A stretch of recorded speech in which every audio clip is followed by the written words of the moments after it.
Hello, my enemies. This is, of course, baby Drek from the Diaper Mafia. It is so good to see you. And today I have a guest. I've had lots of guests, and they are very good. This one has special place in my heart because he do franchise. Not only do I love franchise, but the man convinced me stock footage style cinema. Very good. Was not a fan. I watch his movies. I like, okay, I give this a shot. It's very good. So without diving too deep, and he's already showing the shirt off, I was going to make suspense, but you show the shirt off. So you know what, Mr. Mario Santino, it is so good to have you here today. Thank you, sir. Thank you for having me. It is great honor. So tell my ignorant enemies or somebody who is been in hole in ground, tell us who you are and what you do. Yeah, so I'm Mario Cerrito. I'm a film producer, director, writer, located in New Jersey. So I've been doing film since 2012, and I have just recently, not recently, it's been a 7 year run, done a franchise called Human Hibachi. So yeah, Very nice. And I think you have let's see it. Let's see a hoodie. yeah, the hoodie, Human Hibachi hoodie. Yes, sir. Yeah, Love it. I absolutely love it. thank So, you. Thank you. and I will not confirm or deny if I own a bunch of those. I will not confirm or deny. But so tell audience what is human hibachi? Yeah, so Human Hibachi is a found footage style. I want to say it borders on some extreme and extreme content, but it also has a lot of dark comedy elements too. So it's kind of like a mix of a different different things. But to me, it's really it's a food based film, gore based film. Um, and it started in 2018 with the first one, and it kind of snowballed into really it's the fourth installment. I had a short film too, so it's snowballed into a franchise that Troma has taken under their wing. So it's pretty cool, man. So before we dive into next chapter, I'm curious, why did you decide to go found footage? And was Human Abachi the first film you did, or is it something that you worked on other projects and then this was kind of the one that took flight and you've been working from there? Yeah, so found footage. I'll explain it. So let's work backwards. So I started in 2013 with a film called Deadly Gamble. Okay. That was like a regular cinematic style film, full film crew, 15, 16 shooting days. That led to a film called The Listing I did in 2015. Same thing. I just upped the budget a little bit more. Full film crew, shot cinematically. And they weren't really getting any traction. So, I call them like cookie cutter films. They blend in with all the other, the lower budget thrillers that you'll see on like Tubi and Netflix and all that, whatever. Yeah. So I was kind of like out of money at that point, and I had already been doing two films. I'm like, all right, how can I make another film? Because I love making movies. Sure. So I'm like, well, we're out of money, and the films weren't making any money back, obviously. So I was like, I got to do something that I can afford to shoot Yeah. and make it interesting. So now, what I did was to get the found footage. It's a lot more cost effective Mm. because you don't have a full, film crew. Now, I'm handling the camera, I'm directing, so now I'm cutting expenses down. Okay. That really is why I did found footage. I tried it with Human Hibachi, and it hit it struck a chord with people. So that's kind of how it happened, and I stuck with the style, and here we are in Human Hibachi 3. So that's how it came about, and that is why I did found footage. Interesting. And what was interesting about your movie? Because I spoke to Mr. Turkeyman who reviewed your movie a while ago, all of them. And shut up. You didn't hear that. So anyway, he reviewed them a while ago. He loved it, each one of them. But what was interesting that he mentioned was you go kind of slow build up in beginning of films. You do kind of the setup first, and then it's not like wall to wall gore. It's not like House of a Thousand Corpses or anything Right. like that. It builds slowly the storyline, and then as you get in, you Yep. get bits of gore here, bits of gore. I'm curious with name like Human Hibachi, Was it budget constraints? Was it a specific style you were going for? I'm curious, what the formula was for the type of movies you've done for the series. Uh, so yeah, so with found footage especially, so it's hard to tell a story. You got because you're all right. So when you're shooting found footage, everything is constrained, like you're tight Mhm. because you can't really, everything has to make sense in terms of why that camera is recording what it is. Right, that makes You sense. know what I mean, so it kind of limits you as a director. Like you can't just like get exterior shots because why would that exterior shot be there? Because there's no Yeah, camera source in it. So it's kind of like the way you tell a story, you kind of do have to build up into what you're going to get to eventually.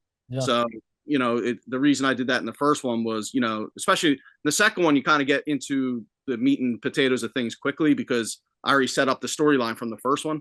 But in Mhm. the first one, I really had to explain what's going on, why it's going on, and then we flesh it out to what's going to happen. So it's kind of, the first one takes a little bit more of a time to get there, like a slow burn almost, but just to set the basis of what's going on, because found footage is a different style. A lot of found footage films are slow burns. Yeah.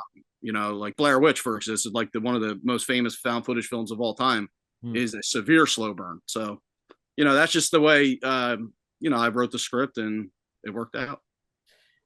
I'm curious for Human Hibachi, the movies, all three of them have, well, actually, I'll take that back. So the Yeah, two movies and then the short, I want to distinguish, have the cooking, the big feast at the end. Again, I don't want to spoil too much because, of course, if you are watching this right now and haven't seen it, Troma Now for free. For free, you can watch both movies and the short. No reason not to watch them. They are excellent. But anyway, besides me doing a plug, but the ending, you decide the name Hibachi, you have the food cooking. I think in the first one, particularly, it is beautifully shocking in a very creative way. The cast is very funny, very entertaining. I yeah, mean, yeah, yeah, yeah. but I'm curious if you were ever concerned about using term hibachi and doing it in the style that you did. So, or was it something where you felt, you know what, hibachi is about the cooking part. It shouldn't be an issue. Yeah, I really didn't care. So like I was like, what happened, like really what happened was Ah, I was in a hibachi restaurant eating with my family. It was late at night and I came up with an idea. We're like, yeah, what if they just shut the lights off? And it's kind of like what happened in the first one where they're served to, these like rich people that come in late at night. yeah, So I was like, I came up with the title Human Hibachi. yeah. So I was like, the title was more so just to like grab you. You know what I mean? It's like one of those titles to grab you. So I knew if I painted like, if I did some things hibachi style, kind of like it You're was, right. it was almost spoofy too, though. You know what I mean? Like, it wasn't like a real hibachi dinner. Uh, yeah, it's kind of just like playing with the title and see what we could come up with. So it wasn't really strictly gonna be hibachi style dinner. It was just fun. I appreciated that for a second movie, you go with same formula, but you do it very differently. You do Different. the outdoor setting, you do the barbecue. Again, I don't want to spoil too much, but Yeah. it same formula but different way of doing it, which I thought actually worked really, really well. So Right. I Right. want to give you that one. But you have number three. Tell Yeah. the audience about number three. I'm really excited for number three. Yeah. So this is the complete the full trilogy really. So number three is actually I want to say it brings everything full circle. So you know what I mean? Like where two is kind of leaves it open.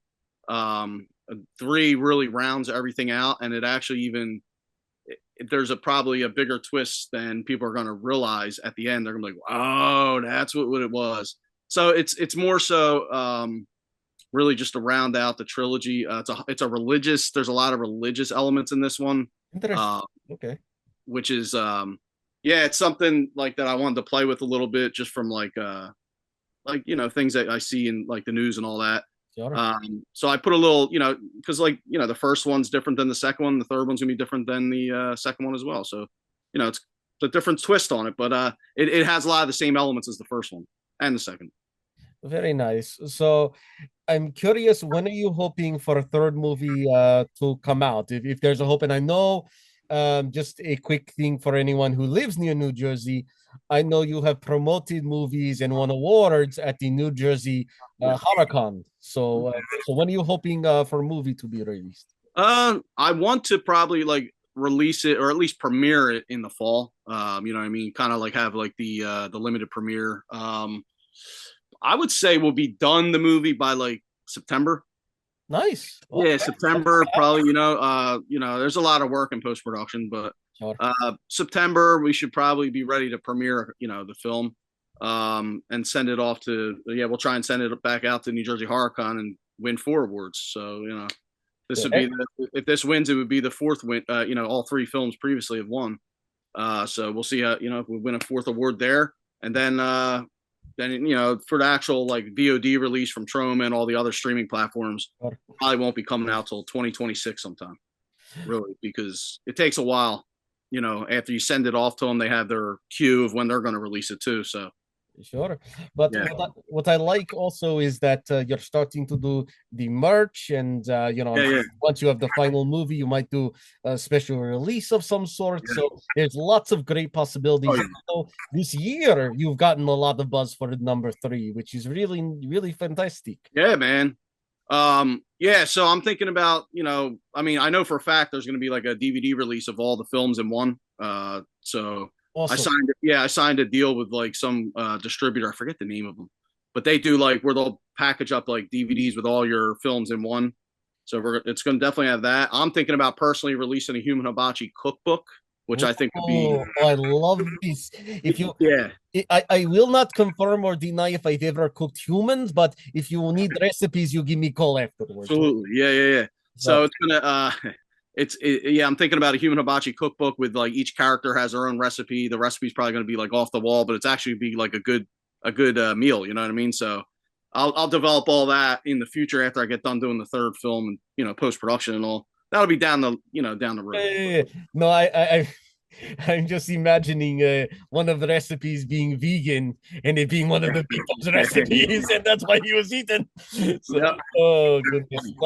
What I like about you is very creative. You like to grow, and then you like to find different ways to connect. So, if Yeah. people are interested in finding you, knowing what's happening with the release of number three, or even just getting that really, really it's freaking April and it's so cold. If they want to get like a hoodie or something with Human Hibachi, where can we find you? Where can we get cool stuff? Sure. So on Instagram, it's just simply at Human Hibachi. That's I run the page on there. So if you guys ever want something merch wise, just DM me, DVDs, whatever.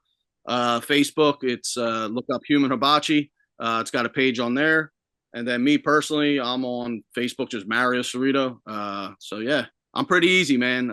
We will be developing a website though, humanhibachi.com. We're gonna have like it's gonna be like a one-stop shop for everything that DVDs, shirts, and all that jazz. So that's going to be coming too. All right, so one of those stay tuned type things. Yeah, exactly. So if anyone wanted to volunteer to be a victim in the future, is there any way they could? So they would just Facebook or Instagram. Those are Yeah, for the sure. Yeah, to sign paperwork. I assume. yeah, yeah, yeah, Uh, yeah. Because yeah, for sure. I'm always looking for people that are willing to do stuff like that. I'll be honest with you. But yeah, just message me on Human Hibachi, and we'll screen you and see if you're cut out to be a victim. There you go. You heard it first. He will kill you. I mean, you will be a victim in a movie. You will be a victim in a movie. But I will ask final question. I know answer because I've seen documentaries behind the scenes. Yeah. I am assuming that the body parts you use are not human, even though I keep sending them to you. So what do you use for the meats, especially the more the phallic pieces you use as well? So just a teaser for those who haven't seen it yet. Yeah. So most of the stuff that I get that aren't like actual body parts, like you're talking about more like the meat stuff and all that. Yes. Yes. Yeah, so that's straight from the butcher shops. Oh, Yeah, we go to the butcher shop. Um, I'll get stuff that kind of resembles certain things, and I'll modify it a little bit. You know what I mean? Because yeah. and yeah, that's pretty much what we do. We'll go to the butcher shop, buy stuff, and then use it. So Mario, it is so good to have you. Thank you so much for making time out of busy schedule to Absolutely. speak with me. You are always invited to Diaper Mafia parties, so anytime you want to come by, please feel free. And for you, person watching it, go see Human Hibachi 1, 2, the short, which is also excellent, and then keep eyes open for number 3, The Last Supper. All right? Otherwise, have a wonderful day, Mario. Thank you again. Thank you, sir.